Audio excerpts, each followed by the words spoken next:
Good evening everyone. My name is Vanshajan. जैसे कि आप सभी को पता है कि हमारे फ्राइडे को अपना एक वेबिनार ऑर्गेनाइज करते हैं। तो आज का हमारा जो टॉपिक है, import your bank statement and complete reconciliation in minutes.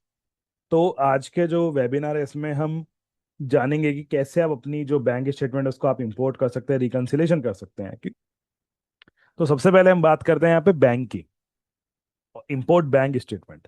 तो देखिए, आज के टाइम में बिजनेसेस में हर दिन बहुत सारे बैंक ट्रांजैक्शंस होते हैं। अगर इन एंट्रीज को मैनुअली अकाउंटिंग सॉफ्टवेयर में एंटर किया जाए तो काफ़ी टाइम लगता है और मिस्टेक्स होने के चांसेस भी बढ़ जाते हैं।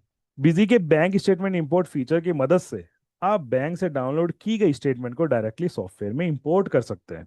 इससे डेटा एंट्री तो आपकी फास्ट होगी ही, प्लस जो मैनुअल एरर्स आपके आते हैं और बैंक रिकंसिलेशन भी बहुत आपका आसान हो जाएगा। जो आपके मैनुअल एरर्स आते हैं वे आपके नहीं आएंगे, रिकंसिलेशन आपका इजी जाएगा। तो इस सेशन में हम देखेंगे कि बैंक स्टेटमेंट को इंपोर्ट कैसे करना है, उसके लिए आपको क्या प्री रिक्विसाइट्स और इंपोर्ट के बाद एंट्रीज को वेरीफाई और रिकंसाइल कैसे। इसके अलावा फिर हमारा आता है रिकंसिलेशन का पार्ट। रिकंसिलेशन अब क्या होता है, तो देखिए, बैंक रिकंसिलेशन का मतलब है कि कंपनी की कैश या फिर बैंक बुक और बैंक स्टेटमेंट को कंपेयर करके देखना कि दोनों का बैलेंस सेम है या नहीं है, और अगर डिफरेंस है तो वो किस चीज का है। यानी कि उस रीजन को आप आइडेंटिफाई करते हैं कि आपकी जो डिफरेंस आ रहा है आपके बिजी की बैंक में और आपके पासबुक में, वो किस चीज का डिफरेंस आ रहा है। उस डिफरेंस को करेक्ट करने का आपका जो पार्ट है उसको हम कहते हैं रिकंसिलेशन। फॉर एग्जाम्पल, अगर आपके बिजी में बैंक बैलेंस दिखा रहा है 50,000 रुपीज, बट स्टेटमेंट में आपका दिखा रहा है 47,000 रुपीज, तो क्या हुआ, ये आपका मिस हो गया ना, आपका 3,000 का डिफरेंस हो गया ना। तो अब 3,000 का डिफरेंस को आपको आइडेंटिफाई करना है कि वो आपका किस वजह से हुआ। कि चेक आपने इशू किया या फिर चेक आपका इशू नहीं हुआ, बैंक चार्जेस तो नहीं कोई लगा दिए जो आप एंटर नहीं कर पाए, या इंटरेस्ट तो नहीं कोई आपका आया बैंक में जो आप एंटर नहीं कर पाए। तो इस तरह की सभी चीजों को मैच करने के लिए क्या करते हैं, रिकंसिलेशन का हम यूज करते हैं। अब आता है कि वाई बैंक रिकंसिलेशन मैटर्स। तो देखिए, आपका एंश्योर्स एक्यूरेट फाइनेंशियल रिकॉर्ड्स, कि आपका जो फाइनेंशियल रिकॉर्ड है वो आपका बिल्कुल एक्यूरेट रहे। Deduct missing and duplicate entries. हो सकता है कि कभी कभी कोई एंट्री आपने मिस कर दी हो, या हो सकता है कि आपने एंट्रीज डुप्लीकेट कर दी हो। तो इन सब चीजों से रेक्टिफाई आपको क्या करता है जब आप रिकंसिलेशन का पार्ट अपना यूज करते हैं। Prevent errors and fraud. जो भी कोई एरर अगर या फिर फ्रॉड आपका अगर कोई आपकी कंपनी में कर रहा है, कि बैंक से रिलेटेड कोई पैसा निकाल लिया या फिर कुछ गलत पेमेंट कर दी, तो वो आप आइडेंटिफाई कर सकते हैं reconciliation. Identify bank charges and interest. आजकल आपने देखा होगा कि बैंक जो होते हैं वो चार्जेस बहुत ज्यादा लगा लेते हैं, मतलब बिना किसी बात के। फॉर एग्जाम्पल कि आपका बैंक बैलेंस कम हुआ, लो बैलेंस हुआ, उसका चार्ज लग गया। या फिर आपने कोई सर्विस ली भी नहीं है, उसका भी उन्होंने चार्ज लगा दिया कि भाई ये हमने उस सर्विस का चार्ज काट दिया। अब इतनी सारी एंट्रीज आती हैं कि आप उसको आइडेंटिफाई कर ही नहीं पाते कि अच्छा कौन सा चार्ज हुआ या नहीं हुआ। तो यहाँ पे हम आपको जब आप रिकंसाइल करते हैं तो हम यहाँ पे पता लगा सकते हैं कि बैंक ने जो चार्ज लिया वो आखिर किस चीज का लिया, ताकि आप उसके फिर कस्टमर केयर पे कॉल करके पूछ लें कि भाई ये चार्ज आपने क्यों लगाया, और आप उसके अगेंस्ट में जो भी आपको मतलब कार्रवाई करनी है वो आप कर सकते हैं। इसके अलावा आपको इंटरेस्ट जो मिलता है, इंटरेस्ट आप यहाँ पे देख सकते हैं कि भाई अच्छा मुझे कितना इंटरेस्ट मिला, उसकी एंट्री भी आप इसमें कर सकते हैं। Speed up month and closing. Month and closing के टाइम काफी सारा काम होता है। आपको सैलरी भी देनी होती है एम्प्लॉयज को, बैंक का भी रिकंसाइल करना है, जीएसटी का भी रिकंसाइल करना है, सारे काम करने होते हैं। तो ये आपकी इसमें हेल्प करता है बैंक रिकंसिलेशन। जब आपको ऑटोमेट बैंक रिकंसिलेशन होगा तो ये आपकी हेल्प करेगा। Make better business decision. अगर आपका बैंक आपको बिल्कुल एक्यूरेट फिगर दिखाएगा तो आप अपने जो बिजनेस के डिसीजन है उसको भी आप बिल्कुल करेक्टली ले सकते हैं। अब सबसे पहले आता है हमारा manual entry versus smart Excel entry. अगर आप देखिए मैनुअल एंट्री करते हैं तो क्या होता है, स्मार्ट एक्सेल एंट्री करेंगे तो क्या होगा। तो one entry at a time. अगर मैनुअल करते हैं तो एक ही एंट्री आप एक टाइम पे कर सकते हैं, बट एक्सेल के थ्रू क्या होता है, बल्क इंपोर्ट आपका हो जाता है। टाइम कंज्यूमिंग प्रोसेस है। मैनुअल एंट्री में आप एक एक एंट्री करने लगे तो कितना टाइम लग जाएगा। जैसे कि मैंने अभी आपका एग्जांपल दिया था कि अगर आपके पास 300 एंट्रीज आती हैं, अगर आप एक एक एंट्री करने लगे, सपोज कीजिए ज्यादा से ज्यादा आप एक ही मिनट लेते हैं एक एंट्री करने में, तो कितने मिनट हो गए आपके, 300 मिनट हो गए, लगभग आपके 3 साढ़े 3 घंटे इसमें चले जाएंगे। बट आप जब अपनी पासबुक इंपोर्ट करोगे, इसमें जो आपकी बैंक की स्टेटमेंट है उसको आप इंपोर्ट करोगे, तो मुश्किल से मुश्किल आपका 2 या 3 मिनट के अंदर आपका एंट्री इसमें हो जाएगी। तो आपका टाइम कितना ज्यादा सेव हो गया, तो यानी कि आपका ये फास्ट हो गया एक्सेल के through. Higher chance of errors. बिल्कुल, जब आप मैनुअल एंट्री करते हैं तो हाइयर चांस ऑफ एरर्स रहते हैं। Improved accuracy. मैनुअल मैचिंग, यहाँ पे ऑटो मैचिंग आपका हो जाता है। Repetitive work, streamline work flow. Repetitive work है क्योंकि एंट्रीज तो देखिए हर दिन आनी है, तो उसको आप क्यों ना अपना एक रूटीन अपना बना लिया कि अच्छा भाई मैं अपनी स्टेटमेंट इस दिन या फिर अपनी वीकली में डालूंगा या फिर अपने हर दिन के मुझे जो वाउचर है वो एंटर करना है, तो सिंपल है, आप अपना हर दिन का अपना जो बैंक की एंट्री है उसको आप एंटर कर सकते हैं। लो प्रोडक्टिविटी और हाइयर एफिशिएंसी, तो जब देखिए मैनुअल एंट्री आप करते हैं तो लो प्रोडक्टिविटी आपको मिलेगी, ज्यादा प्रोडक्टिविटी आप नहीं ला सकते। बट अगर आप एक्सेल के थ्रू अपना डेटा इंपोर्ट करोगे तो हाइयर एफिशिएंसी आपकी बनी रहती है। चलिए अब सबसे पहले अपने एक केस पे चलते हैं। एक केस है कि 100 of payments and receipt entries. अब इसमें होता क्या है कि मैनुअल एंट्री वेस्ट टाइम। अगर मैनुअल एंट्री करते हो तो उससे क्या होता है, टाइम आपका वेस्ट होता है। एरर्स आर अनअवॉइडेबल, जो आपके एरर्स होते हैं वो भी आप उसको अवॉइड नहीं कर सकते।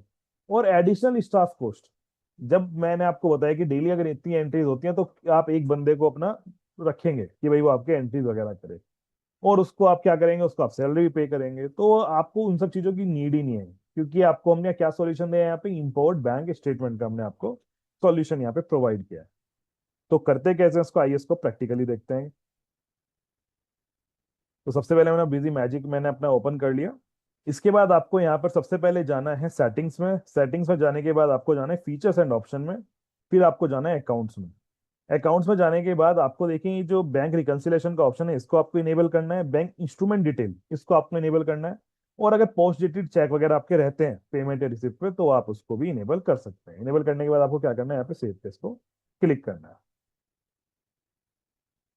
अब उसके बाद अपना जो पार्ट आता है वो आता है अपना पेमेंट एंड बैंकिंग। जो आप यहाँ पे जाते हैं मेन्यू में तो यहीं आपको देखिए ऑप्शन मिल जाता है पेमेंट्स एंड बैंकिंग का। इस पर आपको क्लिक करना है। क्लिक करने के बाद यहाँ पे हमने एक ऑप्शन दिया आपको स्मार्ट बैंक रिकंसिलेशन, इस पर आपको क्लिक करना है। यहाँ पे आपको ऑप्शन मिल जाता है इंपोर्ट एंड सेटअप का, इस पर आपको क्लिक करना है। और यहाँ पे देखिए ऑप्शन आ गया इंपोर्ट बैंक स्टेटमेंट का। जब आप इस पे क्लिक करेंगे तो यहाँ पे आपसे पूछेगा कि आपका जो बैंक है वो कौन से वाला बैंक है आपका। अभी जैसे मेरे पास अभी जो स्टेटमेंट है वो एसबीआई बैंक है, तो मैं यहाँ पे एसबीआई बैंक सेलेक्ट कर लेता हूँ। और जो मेरा ये अकाउंट पूछ रहा है कि आपका जो बैंक अकाउंट है उसमें आपको कौन से में इफेक्ट लाना है, तो एसबीआई का मैंने फॉर्मेट लिया, तो एसबीआई का अकाउंट मैंने बना रखा है, तो मैं इसी में इसमें इफेक्ट लेकर आऊंगा। अब यहाँ पे आती है सीरीज की बारी। हो सकता है कि आपने बैंकों की भी अलग अलग सीरीज बना रखी हो, कि भाई ये वाले इस बैंक की सीरीज है, ये पेमेंट की एंट्री इस वाली सीरीज में होगी इस बैंक की, तो आप अलग अलग सीरीज यहाँ पे अपने अकॉर्डिंग सेलेक्ट कर सकते हैं। बट अभी फिलहाल मैं यहाँ पे आपको मेन सीरीज ही सेलेक्ट करके एंट्री करके दिखाता हूँ। उसके बाद हमारा एक ऑप्शन आता है डिफॉल्ट अकाउंट का। डिफॉल्ट अकाउंट यानी कि आपने अगर एक ही अकाउंट के अंदर सारी एंट्रीज अभी पोस्ट करना चाहते हैं तो आप इसको यूज कर सकते हैं। इसके बारे में भी हम बाद में डिस्कस करेंगे। सबसे पहले मैं आपको एक एंट्री यहाँ पे अपना स्टेटमेंट जो है आपको इंपोर्ट करके दिखाता हूँ। अब देखिए यहाँ पे एक्सेल आ गया। यहाँ पे एक्सेल से अपना कर सकते हैं स्टार्टिंग रो एंडिंग रो आपके आगे। स्टार्टिंग रो यानी कि एंट्री कहाँ से स्टार्ट है आपकी, और एंडिंग रो कहाँ तक की एंट्री आप इसके अंदर इंपोर्ट करना चाहते हैं। शीट नंबर कौन सा है, पाथ कौन सा है। तो सबसे पहले आपको मैं एक बार स्टेटमेंट दिखाता हूँ। तो ये देखिए एसबीआई की स्टेटमेंट है। तो अब यहाँ पे देखिए मेरा जो स्टार्टिंग मुझे पता चल रही है वो मुझे पता चल रहा है कि मेरा 22 वाली जो रो नंबर है वहां से मेरी जो एंट्रीज है वो स्टार्ट हो रही है। तो मैं क्या करूंगा, इसमें जाऊंगा और यहाँ पे क्या लिखूंगा, स्टार्टिंग रो 22। एंडिंग रो, अगर आपको कोई एंडिंग रो चाहिए कि भाई नहीं मुझे तो बस स्टार्टिंग की 3 एंट्री ही इसके अंदर अभी इंपोर्ट करनी है, बाकी की इंपोर्ट नहीं करनी। हो सकता है कि आपने कुछ अपनी डेट वाइज आप इंपोर्ट करना चाहते हो, नहीं भाई इस बार पहले मैं 1 तारीख की करूंगा फिर मैं 3 तारीख की करूंगा, इस तरीके से अगर आप करना चाहते हैं तो वो भी आप कर सकते हैं। तो जैसे मैं अभी आपकी 3 एंट्री ही स्टार्टिंग में लेके चलता हूँ, तो 22 से लेके क्या करते हैं 24।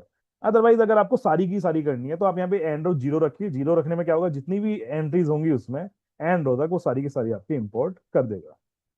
अब उसके बाद यहाँ पे बारी आती है शीट नंबर। Sheet number 1 2 3। अब ये क्या डिपेंड करता है यहाँ पे, अगर आपके पास मल्टीपल शीट्स हैं यहाँ पे, अगर जैसे मैं यहाँ पे एक और क्रिएट करता हूँ शीट नंबर 2, तो यहाँ पे आपको फिर बताना पड़ेगा अगर शीट नंबर 2 में आपकी एंट्री है तो वहां पे शीट नंबर 2 आपको लिखना पड़ेगा, तभी आपकी एंट्री करेक्ट होगी, वरना वो शीट नंबर 1 की कर देगा। ठीक है ना। तो शीट का आपका ये इफेक्ट होता है कि आपको शीट नंबर क्या लेना है, 1 या 2। उसके बाद आपको पाथ सेलेक्ट करना है, तो पाथ सेलेक्ट करने के लिए इस पर क्लिक करेंगे और ये आप अपना पाथ सेलेक्ट करेंगे। जैसे मेरा डेस्कटॉप बैंक स्टेटमेंट में है तो मैं यहाँ पे एसबीआई बैंक अपना सेलेक्ट करता हूँ, इसको ओपन करता हूँ और ये लोड डेटा पे क्लिक करता हूँ। तो देखिए लोड डेटा पे क्लिक करते ही जो जितनी भी एंट्रीज थी वो सब की सब ऑटोमेटिकली मेरी आ गई। अब यहाँ पे क्या करना होता है, आपको अपना अकाउंट सेलेक्ट करना पड़ता है कि आपका अकाउंट क्या है। तो जैसे अभी मैंने पहले से सेलेक्ट किया हुआ था तो यहाँ पे आपका क्या आएगा, यहाँ पे आपको बताना होगा कि ये अकाउंट आपका किसका है। तो जैसे यूपीआई का है तो मुझे पता है कि यूपीआई का मेरा कोई ऐसा किसका मुझे लेजर वगैरह कुछ मेंटेन नहीं करना है जिसको मैंने पेमेंट किया, तो इसको मैंने एक अकाउंट बना दिया यहाँ पे यूपीआई एक्सपेंसेस का, कि मेरे जो डेबिट अमाउंट है वो सारा का सारा इसमें जाता रहे। अब ये आपका आता है ये वाली एंट्री कि भाई ये मुझे पैसे रिसीव हुए हैं, क्रेडिट हुए हैं। तो यहाँ मैंने अपना अकाउंट बता दिया किसमें हुए हैं, इसमें मुझे रमेश ऑटो वर्क में हुए हैं। उसके बाद यहाँ पे मैंने फिर से अपना अकाउंट बता दिया कि किसमें हुआ है, ये यूपीआई में हुआ है। तो यहाँ पे आपको मैपिंग करनी होती है, मैप अकाउंट आपको करना होता है। उसके बाद आप क्या करेंगे, इसको सेव पे क्लिक करेंगे। जैसे ही आप सेव पे क्लिक करेंगे और आपका डेटा जो होगा वो सेव हो जाएगा। 3 वाउचर्स एडिट सक्सेसफुली। तो देखिए कितनी जल्दी मेरे जो वाउचर्स हैं वो मेरे एंटर हो गए। अगर आप वन बाय वन करते हैं तो आपको कितना टाइम लग जाता है इसमें, मुश्किल से 5-6 मिनट 10 मिनट तो आपको लगते ही लगते हैं। तो ये तो मेरी 3 एंट्रीज मैंने दिखाई, आपके पास तो बहुत सारी एंट्रीज होती होंगी। अब आपको क्या करना है, मैं आपको इसमें दिखा दूं। पेमेंट एंड बैंकिंग पे जाके एक बार देख लेते हैं अपना। तो देखिए मेरा यहाँ पे ये एंट्री आ गई। पेमेंट आउट में मैं देखता हूँ तो ये मेरी यहाँ पे ये वाली एंट्री आ गई। रिकंसिलेशन में आपको जाना है तो आप स्मार्ट बैंक रिकंसिलेशन में आप जाएंगे। यहाँ पे बैंक रिकंसिलेशन का ऑप्शन आता है, बैंक एंट्रीज आपको दिख जाएगी। उसके बाद आप यहाँ पे इसको अपना अगर रिकंसाइल करना है तो उसके लिए भी आपके पास ऑप्शन है, उसको भी एक बार हम आगे देखेंगे। तो सबसे पहले इंपोर्ट का जो पार्ट है अपना कवर करते हैं। ठीक है ना। अब यहाँ पे हमने ये वाली एंट्रीज इंपोर्ट कर ली, बट अब मैं आपको एक चीज और इंपोर्ट करके दिखाता हूँ। फिर से अपना एसबीआई बैंक के लेते हैं अभी। अभी हम बात करते हैं डिफॉल्ट अकाउंट की। तो डिफॉल्ट अकाउंट आपका किस तरीके से काम करता है, तो यहाँ तो देखिए मैं अकाउंट बताना पड़ा, अच्छा ये एंट्री किस अकाउंट में पोस्ट होगी, ये वाली एंट्री किस अकाउंट में पोस्ट होगी, ऐसे आपको बताना पड़ा। पर हो सकता है कि जैसे सीए अकाउंटेंट में जब कभी कभी जल्दी रहता है कि अच्छा भाई मैं अपनी जो एंट्रीज है वो अपनी मैच करूं, रिकंसाइल करूं, तो अपना एक एक अकाउंट अपने बना दिया, सस्पेंस का एक अकाउंट बना दिया कि बाद में हम उसको फिर सही करते रहे। तो यहाँ पर आप क्या करेंगे कि मैंने जैसे एक सस्पेंस अकाउंट के नाम से बना रखा है, तो मैं एक बार वही अकाउंट पिक कर लेता हूँ। उसके बाद आपको क्या करना है, अगर आपको देखिए बिल बाय बिल रेफरेंसेस आपका यहाँ पे एक ऑप्शन हमने दिया हुआ है। अगर आपको बिल बाय बिल एडजस्टमेंट होती है जैसे आपकी, अगर आपको वो पार्ट इसमें करना है तो वो भी आप कर सकते हैं। तो अब मैं इसको यहाँ पे सस्पेंस अकाउंट लेके चलता हूँ और इसको एंटर करता हूँ। अभी मैंने कितनी एंट्रीज की थी आपके सामने, 24 तक की मैंने एंट्रीज पास की थी। तो मैं क्या करता हूँ, 25 ले लेता हूँ, इसको देखिए 0 रहने देता हूँ। और जब यहाँ पे लोड डेटा करूंगा तो ऑटोमेटिकली देखिए सस्पेंस अकाउंट यहाँ पे लिखा हुआ है, ये सारी की सारी मेरी सस्पेंस अकाउंट में चली गई मेरी एंट्री। अब मुझे क्या करना है, सेव पे क्लिक करना है और ये मेरी ये जितनी भी एंट्रीज हैं वो सारी की सारी मेरी सेव हो जाए। देखना चाहते हैं तो आप यहाँ पे देखिए देख सकते हैं इसमें जो आपकी सेव हुई है एंट्रीज। तो यहाँ पे देखिए सस्पेंस अकाउंट आपका आ गया। इस तरीके से आपकी जो एंट्रीज हैं वो आपकी सेव हो जाती है। ठीक है ना। तो आपने देखिए यहाँ पे अपना कितना ज्यादा टाइम अपना बचा लिया। यहाँ पे तो चलिए एक दो एंट्रीज थी मेरे पास, बट आपके पास बहुत सारी एंट्रीज होती होंगी, तो उन सभी को आप इसमें बिजी में कितनी इजीली अपना इंपोर्ट कर सकते हैं। अब अपने दूसरे सिनेरियो पर आते हैं कि मेरे पास मल्टीपल बैंक अकाउंट्स हैं, 4 बैंक अकाउंट्स हैं, 300 प्लस डेली ट्रांजेक्शन, 300-400 मेरी एंट्रीज आती हैं daily, manual entry takes times. तो इसमें आपको क्या सोल्यूशन मिलता है बिजी के अंदर, तो देखिए pre defined formats for multiple banks. हमने यहाँ पे देखिए प्री डिफाइंड फॉर्मेट भी दे रखे हैं आपके मल्टीपल बैंक्स के अकॉर्डिंग, हमने यहाँ पे फॉर्मेट दिए हुए हैं। क्रिएट और कस्टमाइज फॉर्मेट्स एज नीडेड। आप अपने अकॉर्डिंग क्रिएट भी कर सकते हैं और अपने जो फॉर्मेट हमने दिए हुए हैं उसको कस्टमाइज भी कर सकते हैं। Import statement and reconcile in minutes. Import कीजिए स्टेटमेंट को, रिकंसाइल कीजिए विद इन अ मिनट। तो अब यहाँ पे इसका कैसे ऑप्शन मिलता है वो एक बार आपको दिखाता हूँ। देखिए जब हम यहाँ पे बैंक स्मार्ट बैंक रिकंसिलेशन में जाते हैं और ये हम इंपोर्ट बैंक स्टेटमेंट पे क्लिक करते हैं, तो यहाँ पे देखिए हमारे पास कितने सारे बैंक है। एक्सिस बैंक का आ रहा है, बैंक ऑफ बड़ौदा का आ रहा है, सेंट्रल बैंक आ रहा है, एचडीएफसी आ रहा है, इतने सारे हमारे पास बैंक्स आ रहे हैं। तो इसको अगर आपको अपने अकॉर्डिंग कुछ कन्फिगर भी करना है तो आप यहाँ पे देखिए जाइए। फॉर एग्जाम्पल मैं एचडीएफसी लेता हूँ, कन्फिगर पे क्लिक कीजिए, यहाँ से आप कन्फिगर भी कर सकते हैं। हो सकता है कि आपका बैंक अकाउंट इसमें ना हो, क्योंकि बहुत सारे बैंक्स हैं, कोई लोकल आपका रीजनल बैंक है उसका हमने यहाँ पे फॉर्मेट नहीं दिया हुआ है। तो बहुत ही सिंपल है, आप यहाँ पे ऐड पे क्लिक कीजिए और यहाँ पे अपना जो फॉर्मेट है उसको आप ऐड कर सकते हैं।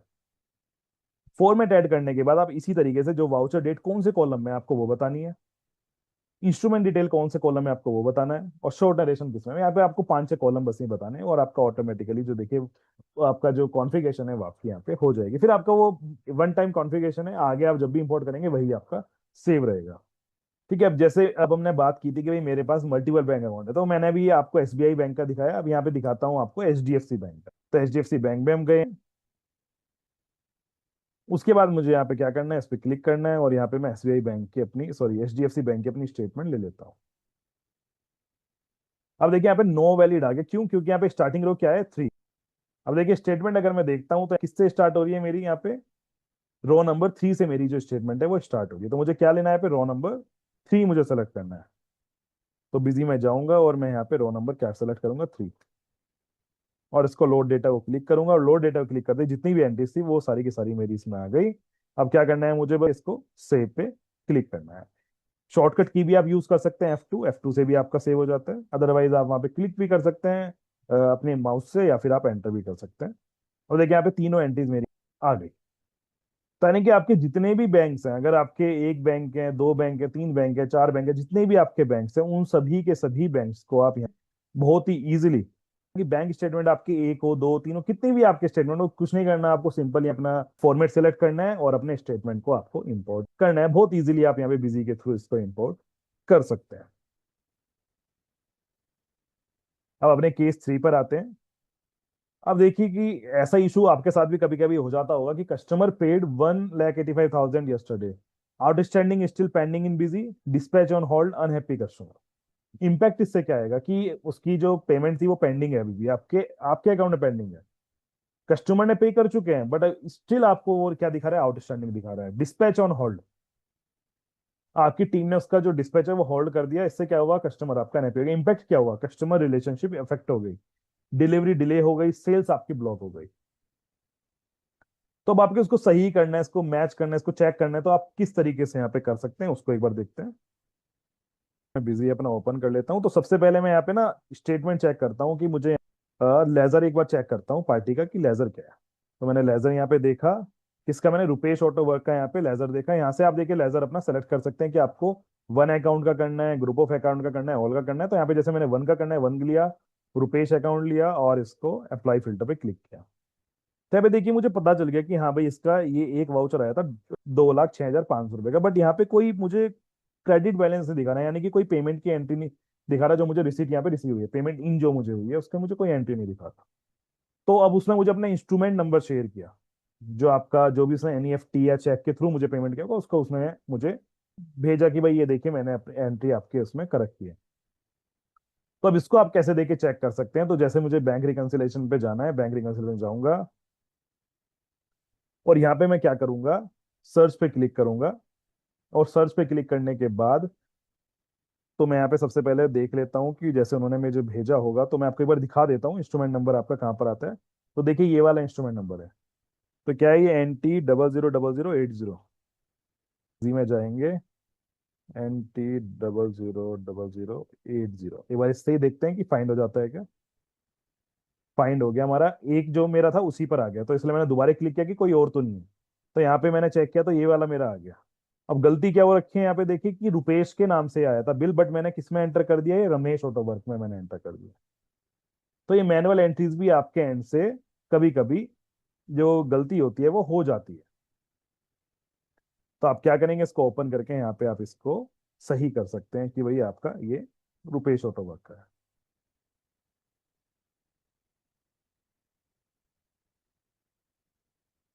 अब देखिए अगर मेरे पास इंस्ट्रूमेंट नंबर ना होता या फिर बैंक रिकंसिलेशन का ऑप्शन ना होता तो मैं इसको देख ही नहीं पाता, या फिर ये तो मैंने आपको चलिए बताया, बट अगर आप रिकंसिलेशन करते हैं तो उस टाइम पे आप देख सकते हैं कि ये वाली एंट्री तो रुपेश के उसमें आई नहीं थी, सॉरी रमेश के उसमें आई नहीं थी, ये तो रुपेश के में आई थी। तो यहाँ पे आप इजीली उसको आइडेंटिफाई करके फिर यहाँ पे क्लियर डेट आप यहाँ पे कर सकते हैं। तो देखिए कितनी इजीली हमने यहाँ पे ये वाला काम किया कि अगर कोई ऐसे प्रॉब्लम आती है तो इंस्ट्रूमेंट नंबर से भी आप यहाँ पे सर्च कर सकते हैं, बहुत ही इजीली यहाँ पे आपको ऑप्शन दे रखा है हमने। बिजी मैजिक में आप जब भी जाएंगे तो यहाँ पे देखिए फिल्टर पे जरूर जाया कीजिए, फिल्टर पे आपको काफी सारे ऑप्शन मिल जाते हैं, जैसे कि शॉर्ट नरेशन का, इंस्ट्रूमेंट डिटेल आपकी तभी आएगी जब आप यहाँ पे डिस्प्ले पे क्लिक करेंगे, अदरवाइज नहीं आएगी। तो इसको आपको जरूर क्लिक करना है, तभी आप यहाँ पे अपनी जो नरेशन है या इंस्ट्रूमेंट डिटेल है उसको आप व्यू कर सकेंगे। अब अपने दूसरे केस पर आते हैं। अब आपने देखा होगा कि मंथ एंड प्रेशर रहता है, जीएसटी रिटर्न का, वेंडर की पेमेंट करनी है, सैलरी की प्रोसेसिंग करनी है। अब उसके बीच में बैंक रिकंसिलेशन भी अपना करना है कि बैंक अपना बिल्कुल करेक्ट रहे, उसमें कोई प्रॉब्लम ना हो। तो देखिए क्या होता है कि आप जब इंपोर्ट करते हैं स्टेटमेंट को, तो उसमें भी आप अपना रिकंसाइल का जो काम है उसको आप बिजी के थ्रू कर सकते हैं। यहाँ पे जाना है रिकंसिलेशन पे। रिकंसिलेशन पे जाने के बाद आपकी एंट्रीज ओपन हो जाएंगी, कौन सा आपका अकाउंट ओपन करना है। सबसे पहले तो आपको बैंक अकाउंट जो सेलेक्ट करना है वो यहाँ से करना है कि आपको कौन से वाला, एसबीआई की देखनी है या फिर आपको एचडीएफसी की देखनी है। ऑल एंट्रीज आपको देखनी है तो आप ऑल एंट्रीज पे क्लिक कीजिए, तो यहाँ दिखा देगा। अब यहाँ पे आप इसको क्लियर कर सकते हैं कि भाई ये वाली एंट्री बिल्कुल सही है, तो देखिए नीचे आपका ऑप्शन भी आ रहा है F4 का। यहाँ पे आप F4 की डेट प्रेस करेंगे और यहाँ पे क्लियर डेट लिख देंगे कि आपको क्लियर आपने कब किया। जैसे आपने आज क्लियर किया, तो मैं यहाँ पे जैसे आज की डेट लिख देता हूँ, तो ये मेरा यहाँ पे क्लियर हो गया। तो ये क्लियर डेट यहाँ पे लिखी है आगे। अब आप यहाँ जाएंगे फिर से, तो यहाँ पे देख भी सकते हैं ऑल एंट्रीज करेंगे आप, यहाँ पे अनक्लियर एंट्री देख सकते हैं, तो यहाँ पे दिखा देगा अनक्लियर एंट्रीज। और क्लियर एंट्री अगर आपको देखनी है तो मैं एक मिनट रुक के यहाँ पे दिखाता हूँ आपको। अभी अनक्लियर एंट्रीज दिखाता हूँ, तो यहाँ पे देखिए दो शो हो रही है मुझे अनक्लियर में, और यहाँ पे क्लियर एंट्रीज में दिखाता हूँ तो मुझे शो हो गई कि ये वाली जो एंट्री है वो मैं क्लियर कर चुका हूँ। तो अनक्लियर्ड क्लियर एंट्रीज भी आप यहाँ पे इजीली आइडेंटिफाई कर सकते हैं, क्योंकि हो सकता है कभी कभी बहुत सारी एंट्रीज हो आप एक साथ ना कर पाए, तो आपको ऑप्शन मिल जाता है कि आप क्लियर और अनक्लियर एंट्रीज में भी अपना बाइफरकेशन आप कर सकते हैं। इसके अलावा आपको एसबीआई बैंक की देखनी है तो यहाँ पे एसबीआई बैंक का सेलेक्ट कीजिए। यहाँ पे अनक्लियर एंट्रीज देखनी है, अनक्लियर ये देखिए आप उसको क्लिक कीजिए, तो ये आप देख सकते हैं। अब invoice search made difficult, no invoice number, only party name in bank statement, manual invoice search. अब देखिए मैनुअल अगर आप इनवॉइस को सर्च करने लगे तो कितना आपको टाइम वेस्ट हो जाएगा, कि आपकी 1 मिनट का जो काम है उसमें आप 10 मिनट लगा देंगे। तो बिजी के अंदर अभी मैंने जो आपको ऑप्शन दिखा है क्विक सर्च का, जब आप यहाँ पे कोई भी स्टेटमेंट में रिसिप्ट में आपको जाना है तो रिसिप्ट आप ओपन कीजिए। रिसिप्ट की आप यहाँ पे देखना चाहते हैं कि आपको वो देखिए वाउचर नंबर, अगर मैं यहाँ पे सर्च करना चाहूंगा तो वाउचर नंबर से मेरा यहाँ पे सर्च हो जाएगा कि मैंने 1 वाउचर नंबर लिखा, तो यहाँ पे वाउचर नंबर मेरा आ गया। मैं यहाँ पे 2 लिखूंगा तो मेरा 2 वाला वाउचर नंबर आएगी। आपको रिसिप्ट क्विक सर्च करना है तो क्विक सर्च का ऑप्शन हमने यहाँ पे आपको दिया है। सेम ऐसे ही आपको पेमेंट आउट में भी ऑप्शन मिल जाता है, पेमेंट आउट में भी अगर आप करना चाहें तो यहाँ पे भी आप इसको कर सकते हैं। इसके अलावा रिकंसिलेशन में भी हमने आपको यहाँ पे ऑप्शन दिया है कि जब आपको बैंक रिकंसिलेशन करनी होती है तो आप यहाँ पे रिकंसिलेशन में जाके भी आप यहाँ पे सर्च कर सकते हैं, जैसे कि मैं आपको ऑलरेडी दिखा चुका हूँ कि आप सर्च किस तरीके से करेंगे।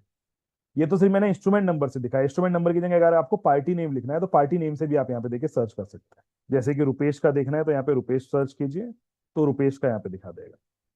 या फिर आपको अपना सस्पेंस अकाउंट का सर्च करना है, कोई और भी अकाउंट है, जैसे मैं यहाँ पे सस्पेंस दिखाता हूँ तो सस्पेंस अकाउंट के आपको दिखा देगा कि सस्पेंस अकाउंट के आपके इतने सारे हैं, ये सारे के सारे आपको दिखा देगा लाइन वाइज। तो क्विक सर्च का आपको ऑप्शन मिल जाता है, पेमेंट इनमें भी मिल जाता है, पेमेंट आउट में भी आपको मिल जाता है, और आपको बैंक रिकंसिलेशन के टाइम पे भी ये ऑप्शन जो है आपको मिल जाता है। Smarter imports faster reconciliation. अब देखिए इंपोर्ट अगर आप करते हैं तो और फास्ट रिकंसिलेशन आपका क्या बिजनेस में आपकी हेल्प करता है, तो save up to 80% of reconciliation का आपका जो टाइम है, रिकंसिलेशन का टाइम वो आपका सेव कर देता है।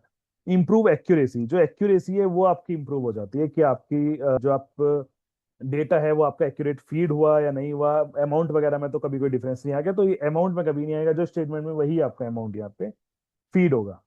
फास्टर आपका मंथ एंड क्लोजिंग, अगर मंथ एंड क्लोजिंग है तो वो भी आपकी फास्ट हो जाएगी। जब आप इंपोर्ट करेंगे तो इंपोर्ट करने के टाइम पे आप उसको इजीली देखिए, अपनी जो रिकंसिलेशन है या फिर अपनी जो एंट्रीज है उसको आप बहुत ही फास्ट अपना कर सकते हैं बिजी के अपने काम को। रिड्यूस मैनुअल वर्क, आप जो मैनुअली एंट्री करते हैं या मैनुअली आप करना चाहते हैं उसको आपको रिड्यूस करेगा आपके मैनुअल वर्क को। बेटर फाइनेंशियल कंट्रोल, आपको यहाँ पे फाइनेंशियल पोजीशन आपकी जो होगी वो बिल्कुल एक्यूरेट बताएगा। जो रिपोर्ट्स आपकी बनेंगी अगर आप सही तरीके से इंपोर्ट करेंगे, सही रिकंसाइल करेंगे, तो जो आपकी रिपोर्ट बनेगी वो आपकी बिल्कुल एक्यूरेट रिपोर्ट यहाँ पे बनेगी। ऑडिट रेडी रिकॉर्ड आपको मिल जाएंगे यहाँ पे। लोअर ऑपरेशनल कॉस्ट, यहाँ पे आपकी जो कॉस्ट है देखिए वो आपकी लो हो जाती है ऑपरेशनल कॉस्ट, जब आप यहाँ पे खुद इंपोर्ट करते हैं बैंक स्टेटमेंट को, आप किसी के थ्रू इंपोर्ट नहीं करवा रहे, आप खुद इंपोर्ट कर रहे हैं, तो क्या होगा यहाँ पे लोअर ऑपरेशनल कॉस्ट आपकी हो जाएगी। Okay, so thank you everyone.